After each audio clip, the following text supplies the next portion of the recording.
everybody. Welcome to Talkulture. I am Kid Cadet, and happy Tuesday evening, morning, whatever time it is, wherever you are around the world. And tonight I am joined by my co-hostess with the mostest. She is Sweet D, Dana Janelle. How are you doing, girl? So very pumped and excited for these fabulous guests. Fab guests? I guess they're just fab guests. They are absolutely fab. We are so excited to make this happen. We present you at this time. Ladies and gentlemen, we have Ardy Sarraf and Ron McNeil. Ardy, yes, I'm here. Ardy, I love it. Yeah, it came out of my mouth wrong. I apologize. How's it going? Good. Ron loves when that happens. He loves I love it. I love it. I seriously, I have it, and I've been like, I know it's Ardy, but of course, whatever. Anyway, how is it going, guys? We're so excited to have you guys here on this fun Tuesday. How are you guys doing?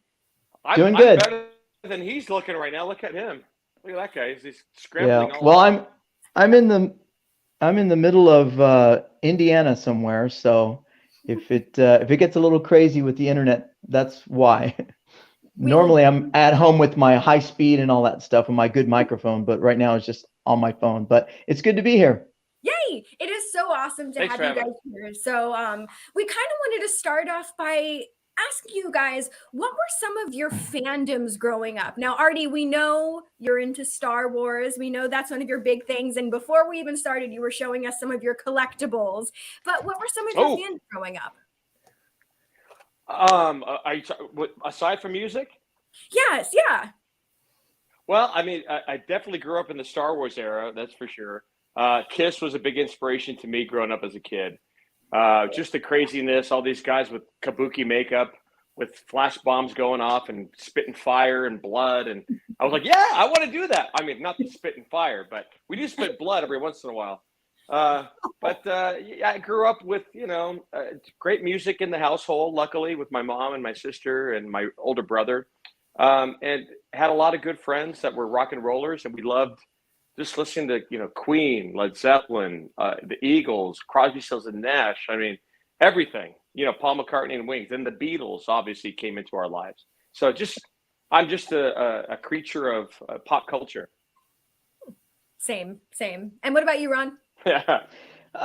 Exactly the same thing. I lived next door to Ardy, so whatever he was into, I was into. No, I didn't. No, I didn't live next door to Ardy, but pretty much the same thing. But for me, it was a little bit more like the Monkees and the Beatles, that kind of sort of thing. And then when I got a little bit older, Duran and that kind of stuff in the '80s was my jam. I love that stuff. And I'm into Star Wars as well. I'm not as much of a nerd as Ardy, but I do have some collectibles that I actually sold to him a long time ago. You remember? Oh. So yeah.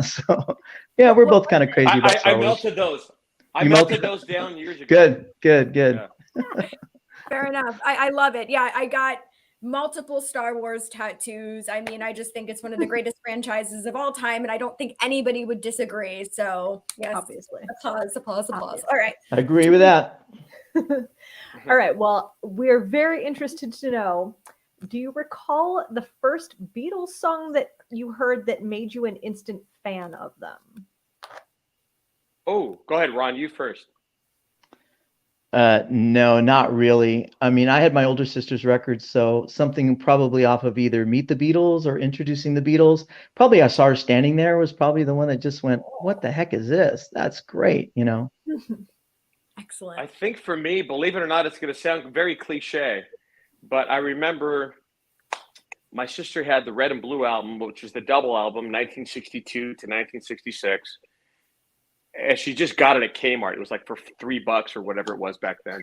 And John Lennon had just been killed. And so I was wondering, why is the whole world so sad about this guy being killed, And she had the album, and I started listening to it. And I think one of the first songs was I Want to Hold Your Hand. And I was reading the lyrics, and it just, this is, a couple of decades after it first happened, but I couldn't believe it. As a kid, I was like sonically, and just something hit me, I think I may have gotten like a little bit of a goosebumps or something at the time. I just remember a very excited feeling, like watching Star Wars, like watching something, but obviously I was listening to it. So it was a different kind of experience, a different kind of, I can't think of the word here, but it was just a great feeling to hear that song. And then I go, oh, okay. now I have a feeling I understand why people love this guy so much, and the rest of the Beatles. Right. No, of course. Yeah. And I got my Yellow Submarine. I mean, like Danica and I, we were raised very correctly. You know, we were raised on such good music, of course, like the Beatles included. And I was actually going to mention, we had a guest on here a couple weeks ago. His name was Zach Goody, and he is the new singer for this band Smash Mouth. And he was telling us this absolutely insane story where his dad was an autograph collector and told him, hey, you should write to John Lennon, send him a picture, maybe, you know, you'll get something back.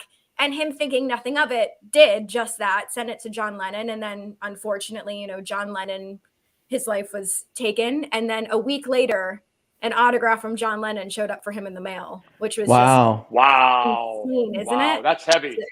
That's heavy. It is. I'll have to send you guys the exact way that he tells it, because it's just, it is, to say the least. But probably one of his last autographs that he, you know, signed. So I'm sure. Yeah. Wow. Yeah, crazy. But so obviously you guys are always on the road. You are always touring, and I'm sure, you know, you get the opportunity to change up your set every now and again. So what is this song that you guys always look forward to playing, because you know everyone that's there is going to be on their feet singing along?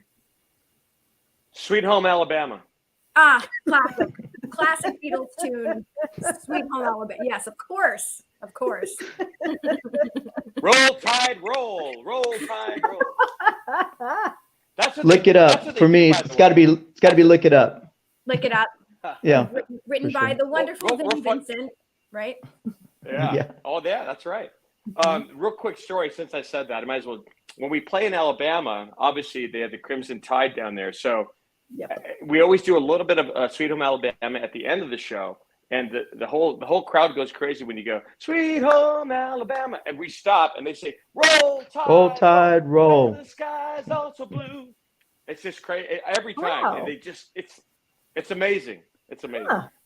Really cool. Okay. So now I would not have known that. seen you in Alabama. Yeah. Done. Put it on the list. All right. All right. So next question, of course, is what song do you personally think is the most underrated song in the Beatles catalog?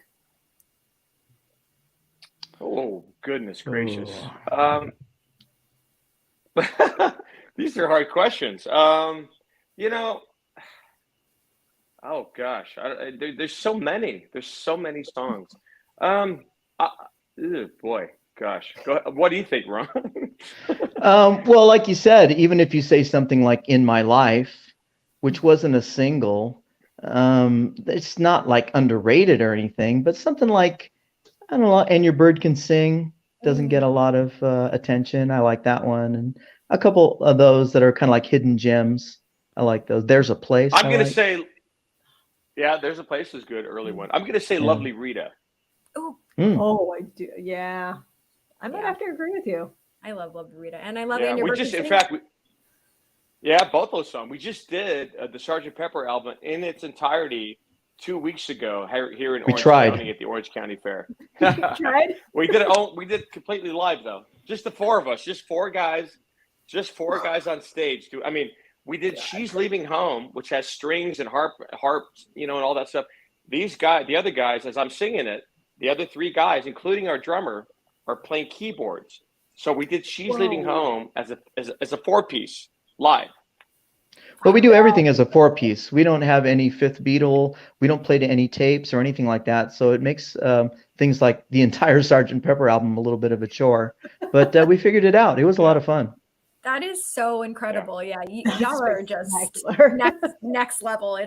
You guys are remarkable. So I kind of wanted to ask, because from what I've heard, Paul McCartney has a pre-show ritual where apparently if he's in a foreign city, he likes to meet with the translator in order to, learn some quotes. And I also hear after the show that he likes to have a sandwich and a margarita. I don't know if that's true or not. Maybe, maybe not. But I wanted to know if the two of y'all have any pre or post-show rituals that you guys do or perform. I have a sandwich. He has a margarita. Yum. Not really. I mean, most of us are in our separate dressing rooms, listening to the Beatles and trying to get in the mood and just get the overall vibe and that kind of thing. Just after the show, I just like to sleep as much as I can, is wherever it is. No, What? come on. He listens What? to Monkeys. And the Monkeys. He's listening to the Monkeys. And the Monkeys, yeah, for sure. Don't let him fool you. Same thing with Ron. I mean, I do have a specific playlist on my phone that I like. I have my little travel speaker, Bluetooth, and all that. And the song that got me interested, other than the Red Album, back when I was a kid, was the Beatles at the Hollywood Bowl. And I had the 8-track of that, and my mom had an 8-track player, and I used to play that thing. Wow. I can't believe the tape never broke. I mean, I listened to that every day. And the song for me was Long Tall Sally at the end, the last song they played. And it's just, not that you're warming up to it vocally. I mean, you can't sing that, but that's a song I like getting to the vibe. And on the live recordings, you can hear the Beatles talking about the songs and introducing the songs. So you kind of get that in your head a little bit.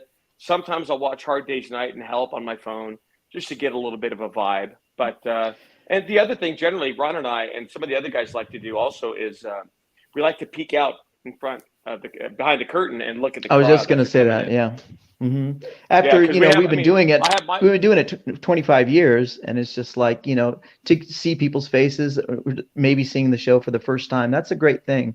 So we do like to keep that as motivation. So now, it's fun, you guys, all the stuff on stage.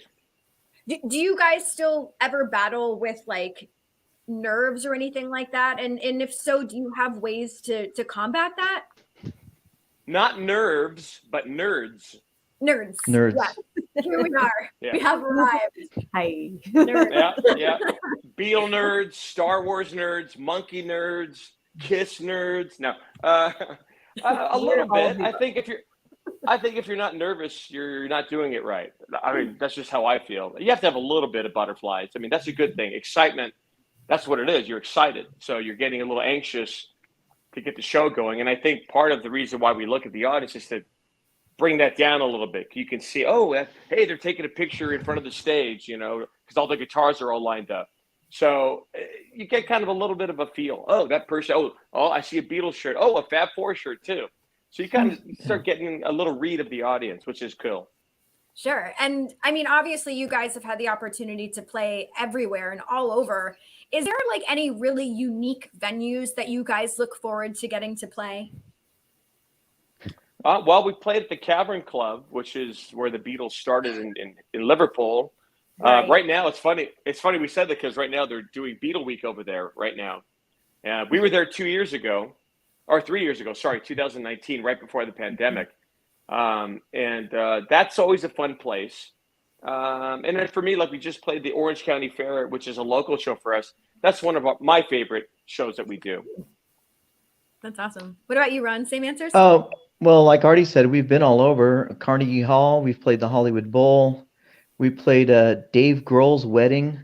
We played Paul Stanley's birthday party. We played Eric Idle's anniversary party. I mean, we've been all over the place. We're like the Beatle band to the stars out here. But one of my favorite venues is in Toronto, a place called north of Toronto called Casino Rama. It's one of my favorite places. Ringo recorded there and a couple different things. That's my favorite venue. And obviously, like, since you guys are on the road practically every day, including right now? Right, I know, literally, you're in a hotel room amongst the corn. Do you guys ever have the opportunity to actually get out and explore a city? Sometimes. Rarely, though. It pretty much looks like the same thing. The airport, the hotel, the stage, and then backwards again. But every once in a while, we get a couple days off, like I have here in beautiful Indiana, where I get to see all the corn. It's just amazing. If you guys need any corn, I'll pack some in my suitcase and bring it back to California.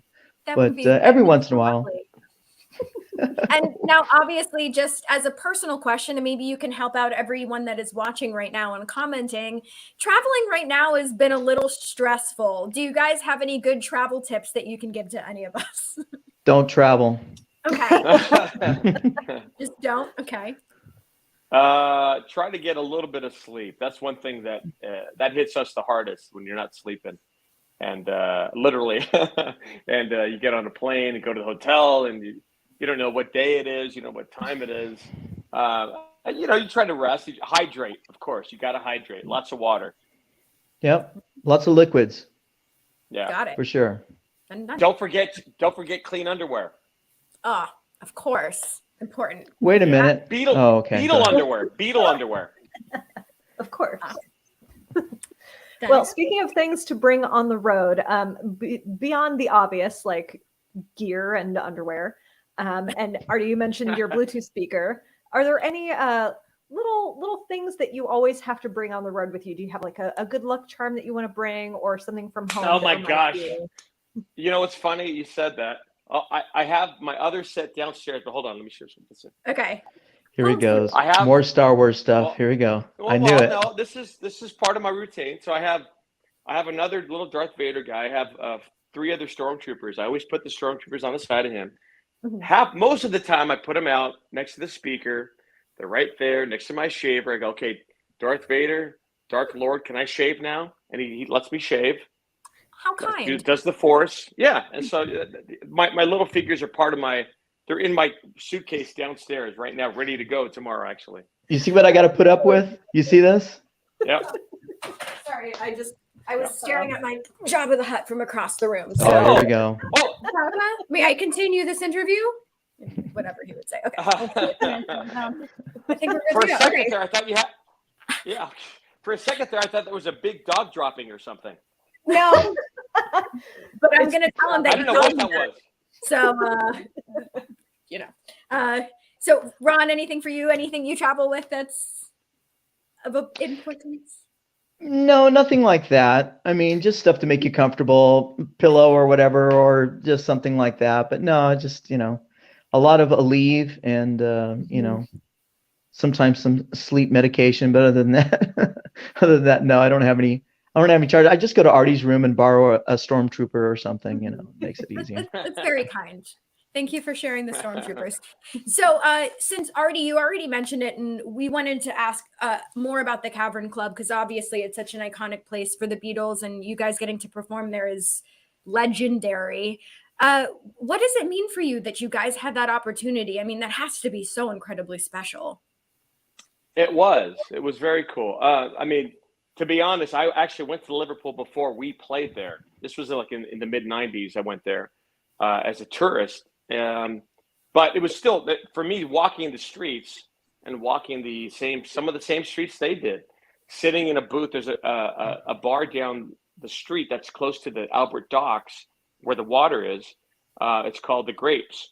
And that was kind of legendary because the Beatles used to go have pints there after shows, or probably before shows too. Pints of milk. There's milk. Yeah. Well, there's a picture there above the actual booth that they sat in, of them in that booth, and you can sit there. It's just cool. It's amazing. You get that vibe. It's like Mecca. It's Mecca. So there you go. Mecca is slang for Paul McCartney. Mecca. Anyway. Mecca. Fair enough. Danica, it's back to you. Oh, hello. Oh, yes. So now that you've been doing some of your live stream performances, as well as doing all of the in-person wonderful on the road things, how has that changed how you interact with your fans, and what has been the biggest challenge changing mediums like that? It was more about us changing mediums into the live streams, because we'd been doing live performances for 25 years, 30 years. So it was a matter of not hearing an audience, performing for 4 cameras or whatever we had in the studio, and trying to make each other laugh. And it was a way different thing than it is performing for, like we just did, 8,000 people. That's easy and that's a comfortable place for us. But it was very strange doing the live streams. What was weird too and like I said, we've been a band for 25 years. Was that we actually made some fans during the live streams. Like I've never heard of you. I tuned in and became a fan. It was just bizarre to me. But that was cool. Turned it right off again. No, I mean, I have to say, obviously, like, with everything that happened with the world, music was so important, and getting to watch, my favorite bands doing these live streams, it kind of helped keep me sane. And like you were saying, Ron, it's like you're playing for people that may not get the opportunity to see you in person, and you're giving them this chance to get to experience you guys. And like, so when I'm looking at the positives of what, you know, the past few years were about, I definitely think getting to watch these live streams were a major, major positive. So yeah, it was really cool. Sure. I was really proud of the guys too, pulling together and just realizing that our livelihood is not going to be around for who knows how long. And everybody was up for it. And we painted a big green screen in our practice studio and just went for it. It was a lot of fun. that's awesome. So my producer is telling me there's a couple questions that he's going to pop up on the screen from people that are currently watching. Oh, let me see. Okay, here's the first Are one. these super chats? Do I get money from this or? Checks in the Oh. mail. Okay. So Cool. they're saying that I see by your website you have more than one booking on the same date. How do you determine what cast members play at each venue? It's like this, right, Ardy? Ready? Yeah. Oh, well. Oh! It looks like I'm in Indiana. Hold on. Let me ask my eight. Hold on. It's up to him. We let him tell us. Well, to be honest, it depends. We try to mix up the guys in terms of. In fact, we'll just say it. Like last week, Ron did the show in Indiana. Well, I was here with some of the other guys in Laughlin, so we're able to cover 2 different shows in 2 different cities in 2 different states. All the time. We've been doing it for years, and we've been very fortunate, very fortunate to have a cast of guys that we've brought up over the years that are able to do it at the level that we need them to. Yeah, we have a casting director that does all that. Oh, wow. Okay. Convenient. Good to know. So it's not rock, paper, scissors, guys. Sorry to burst your bubble, or it's not. It is. You didn't ask who the casting director was, and that's him. It's Not Darth Vader. Not Darth Vader, but the guy behind Darth Vader. That's our casting director. Fair enough. So. Okay. Let's see the next question. What is your absolute favorite Beatles song to play and why? Who? Me? Both of y'all. It's so difficult. I love Twist and Shout. I love Revolution, but the one I love in the show is either Strawberry Fields or A Day in the Life, I think, because those are just so difficult to perform and they always get a good response. I'm gonna say Hey Jude, mainly lately because my little son loves singing. No, Hey Jude. So I like singing that song. It's always fun to sing the album cuts too, stuff that we don't play very often. We'll throw in certain songs, like Ron said, Andrew Bird can sing. You know, that's a very deep cut for a lot of people. It's fun to play that kind of stuff. But overall, aside from Hey Jude, the song that to me means the Beatles, and I felt this way when I saw the Love Show, the Cirque du Soleil show in Las Vegas. At the end, they play All You Need Is Love. When that song came on at the end of that show, that's the only time in that show where I went, oh, finally, I kind of feel the Beatles now, you know, because big drapes come down and you see the images. That song to me, I mean, it's just crazy. You think those guys were 26, 27 years old writing a song called All You Need Is Love. And what, you know, you look at today, 50, 60 years later almost, and what happened? You know, what happened?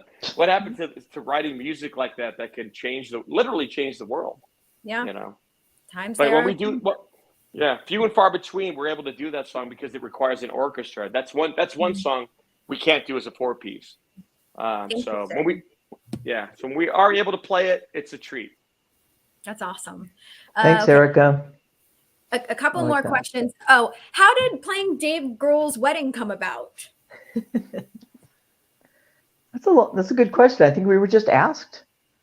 I don't even know. I think our agency just got the call, right? I don't remember. That was so long ago. I think he knows Eric. Well, honestly, doesn't he? I thought he knew Eric Idle. So I mean, you know, they lived in the hills, or he probably still does. All those guys, you know, Eric Idle, Gene Simmons at the time lived up there in Coldwater Canyon area. You know, famous for all the rock and roll 60s stuff. And I thought Eric Idle knew Dave.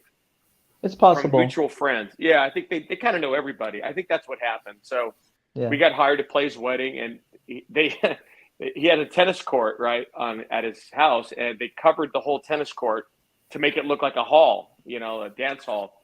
And it was great. He was a really humble guy. It was so cool to meet him. Some of the we other performed guys right on the net. We performed on the net of the tennis court. Without a net. No, without a net, Ron. Oh, come on. Wow. Come on, Ron. Served it up for you. No, I served it up for you. You guys are great.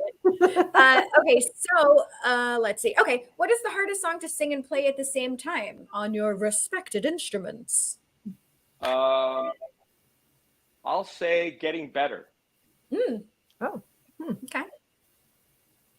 I'm asked to play the piano solo for In My Life, which was never even played at that speed because George Martin had played it slower and then sped the tape up. And what you hear on the record is the sped up version. So I have to play it that fast and in a different key. And that's kind of makes it a little difficult. Yeah, I bet. Yeah.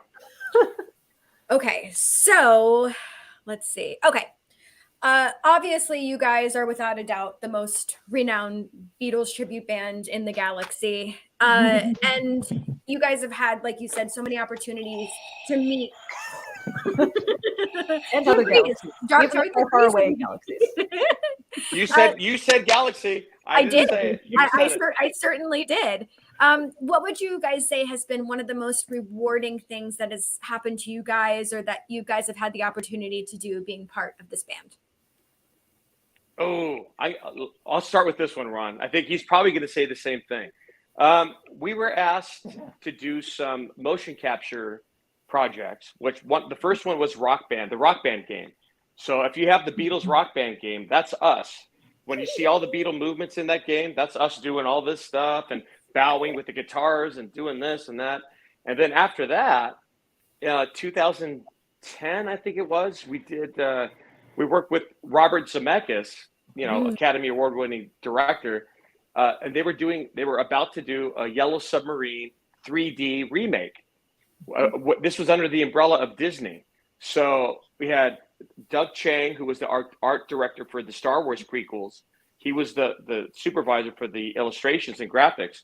So we had a meeting with all those guys, and they basically wanted us to do the same thing, which was get in the motion capture suits, recreate the songs that were on the Yellow Submarine movie. Hey Bulldog, All You Need Is Love, It's All Too Much, Yellow Submarine, obviously. And we filmed it for about 3 weeks, I think, something like that, Ron. Mm-hmm. It was about 3 weeks in LA. Yep. And then we did, I think, 99% of what we were supposed to do. And unfortunately, and real quick, we also got to meet Olivia Harrison, George's widow, and Danny, his son. They came and hung out with us. We got to meet Carrie Elwes, the actor. Some of the other guys were doing some of the voices for the Beatles while we were doing all the motions for the characters. So we had some pretty renowned actors coming in, and they were going to be doing the voices. But unfortunately, not too long after that, apparently, the company or the project was canned and sunk. Unfortunately, it was sunk because it just some of the other projects before that weren't doing so well. So they lost a lot of money on a couple other films, and so they had to tank it. And we were like, no, not that. So, that's what I would think that was going to be our ultimate feather in the cap. Sure. And I was going to say, if you ever do meet or get to hang out with Carrie Elwes again, make sure to ask him about Andre the Giant, because he has quite the story about Andre. I bet. Yeah. Ron, what about you?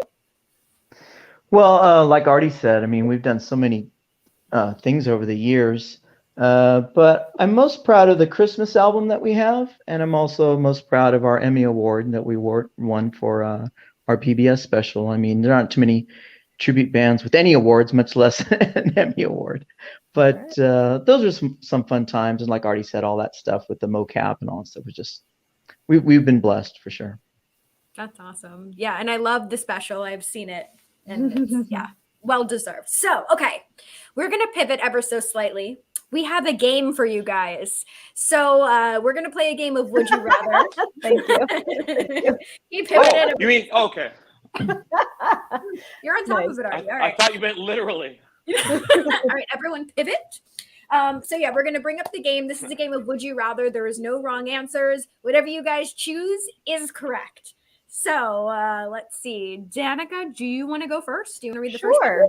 Okay. All right. Would you rather have to wear your Sgt. Pepper's outfit every time you went out in public, or sing a day in the life every day through your morning routine? Ooh. Oh, I'd say sing a day in the life in the morning routine any day. I don't know. I'm an attention whore. I'm gonna go out in Sgt. Pepper. You know? I love it.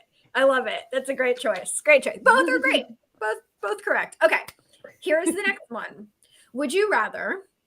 Where's the next one? Where is it? It is not here. Okay, I'll just read it without the graphic. Okay, so the second one is: would you rather? Oh, there you go. Here it is. Eat scouse once a day or eat wet Nelly once a day. These are both very popular foods from Liverpool. I had to look. Well, them up. Scouse, I know what that is. That's why they call them Scousers. Our mate Gavin, who plays George, is from Liverpool, actually. Mm-hmm. So he's a real Scouser. From what I remember, I don't know what a wet Nelly is. So looks like a biscuit and gravy or something. It's like think of like fruitcake but moist. Oh, fruitcake. Oh, that's right up your alley, Ron. Yeah. Well, I was gonna say I don't want to eat. I don't want to eat Gavin once a day. So that would be eating Scouse once a day. So you know what? I'm gonna go with the wet Nelly for sure. Me too. Me too. Done. I like how people in the comments are like, neither. Okay, that's fine. That is an option. Sure. All right, Danica, you got the next one? All right. Would you rather be part of Realmania movie or complete the Yellow Submarine remake? Well, wait a we were minute. already- We have a lot of wow. These are like tailor made. Yeah. It's true. Since we were the Ruddles, Mhm. we were the Ruddles for Eric Idle in his way off Broadway production of Ruddlemania. So I got to play. I got to play Ron Nasty once. So I mean, I wouldn't mind doing it again since I am Nasty and I am Ron. Or complete the remake. You know what? Oh, Complete the gosh. remake. Complete the remake. No, I'm gonna say both. Okay. Is that a wrong answer? Is that okay? No, that's No. always Okay. correct. There is no wrong. That's a Ron answer. Wrong answer. And Ardy, what? Which one did you- Between the two, we've already done. Like I said, we've already done the Ruddle thing. I don't know if I can do Dirk so much anymore. I'm gonna say complete the Yellow Submarine remake. Okay. Great answers. Great answers. Okay. I'd love to see either. Let's be honest. All right. Here's the next one. Would you rather switch set list with Kiss for a day or switch set list with Ooh. Clearwater? Wait a minute. How do you guys know all my top 10 bands? You're showing me everything. You're gonna drive Ardy crazy here. He's gonna do both. Oh yeah, hell, both all day. Okay. CCR for me. Okay. Fine. Very nice. And also, Ardy, not to give away too many of our secrets, but they are listed in your Instagram bio. So See, there you go. Oh, okay. I was gonna say They're cheating. Someone's actually doing their research. We just snoop. we're Okay. real good at snooping. All right, Danica. That's okay. We like Snoopy too. So do we. All right, Danica, go ahead. Would you rather be an apprentice to Obi-Wan Kenobi or an apprentice to Yoda? Oh, Yoda for sure. Anakin. Okay. To Obi-Wan. okay. Have you to. watched- I mean, I got Darth here. Have you watched the new series yet on Disney? Unfortunately, I did. I have Okay. not. Unfortunately, you did. Oh, geez. I haven't seen Yeah, it. I wasn't too thrilled with it. Well, not to go into too much of a tirade, but I think Disney is kind of messing up Star Wars for me. Okay. I can't be mad because I just get to see you and McGregor, so I can't be mad. Yeah. me and McGregor, or just Ewan McGregor? Just him. Okay. You said you and McGregor, so me and McGregor. So Oh my gosh. Okay. You and All right. McNeil. sorry, No, this is amazing. you I caught love us. it. You caught us in a very strange day. This is I fun. I love it so much. Okay, here's the next one. Would you rather perform with the first band you ever saw live or perform with the first band whose album you bought? Ooh. I'm going to do the album because that would be the Monkees. And if I was going to perform with the first band I ever saw live, I pretty much am. I saw Beatlemania was my first concert as a kid. Oh my so gosh. I've been there, done that. Okay, nice. Ardy? I'm trying to think. I think it's going to be perform with the first band whose album you bought. That would be obviously a thrill because after my sister bought this, I bought a Beatles album. So if I were able to play with the Beatles somehow, I mean, that would be the ultimate, obviously. Yeah. Do you remember the first band you saw live? Okay. Well, the first band I saw live, I'm trying to think. In a concert, I saw the Stones and the Stones, Guns N' Roses, and Living Colour at the LA Coliseum in 1989. I could probably fill in with the Stones on bass, so maybe that. I would probably pick that, I guess. Okay. Yeah. Fair enough. Darn. All right. This is our final one. Danica, take it home. All right. Would you rather perform a set on top of 3 Savile Row or get a haircut at the barbershop on Penny Lane? Perform a set on the top of 3 Savile Row. Same. I only go to Supercuts, so Fair. Okay. Well, Got to stay loyal. yes, of course. Of That's course. right. And they are super. Well, y'all, this has been so much fun. You got them all right. Way to go. You guys. Woo! Perfect. And we have to thank you for all the tremendous dad jokes because we kind of live for that. Yeah, we do. You're in the right company. It's the Fab Four way for sure. You guys are so great. Before we do release you back into the wild, is there any final thoughts you want to leave us with here on this fine Tuesday? Well, those shows coming up over the next 4 days. We're really looking forward to getting back out there. I don't have it right in front of me, unfortunately. Ron, do you know where are we going? I don't know where we're going.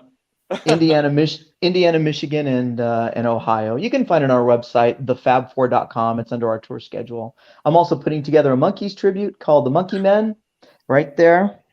And so it's going to be the same thing. Plug. See that? Yep, same as plug. It's going to be just like what we did with the Fab Four, except with the Monkees. I'm not one of the Monkees. I'm like the 5th monkey. But yeah. I've got 4 guys. I got 4 guys to play the Monkees, and it's going to be a lot of fun. So look for that too in the future. And more Darth Vader. Yeah. Of course, obviously, and more Jabba. Yeah, I mean, people could find us, like Ron said, on the website. Perfect. Oh, it's that making the noise. I thought it was you. No, it's so good. No, okay. I used to sound like that when I was a kid. I had asthma. Sam. Okay. Before we wrap it up, we're going to go over upcoming guests that we have coming up on the stream for the next couple of weeks. Let's see if we can, what's happening here? Okay, there it is. So on Thursday, we are welcoming Ming Chen from Comic Book Men. Next Tuesday, we have the band Liliac. The following Tuesday after, we have Townsend Coleman, who is the original Michelangelo from the Teenage Mutant Ninja Turtles. We also have Josh Server from All That. We have Michael Aio, who is the creative director of Halloween Horror Nights. We have Twisted, Jason Marsden, and so much more. This has been such an absolute joy. You guys are fab. And thank you guys so much for sharing your time with us and everyone watching. Thanks for having us. Well, thanks, girls. And thanks to Jude for having us and helping us out with everything. And hopefully we'll get you at some shows. We'll be going to the East Coast again, November, December. We're everywhere all the time. Every single day we're somewhere. Yeah, I believe. And Ron can bring you some corn. Oh my gosh, please. Yes, perfect. Please. Need a whole suitcase worth. Yes. I believe I'll see you guys December 8th in Fort Lauderdale. So I will see you guys soon. And for everyone watching, thank you guys so much. And we will see you guys on Thursday. Have a wonderful rest of your day. All right. Bye, everybody. Take care. Thank you. Bye.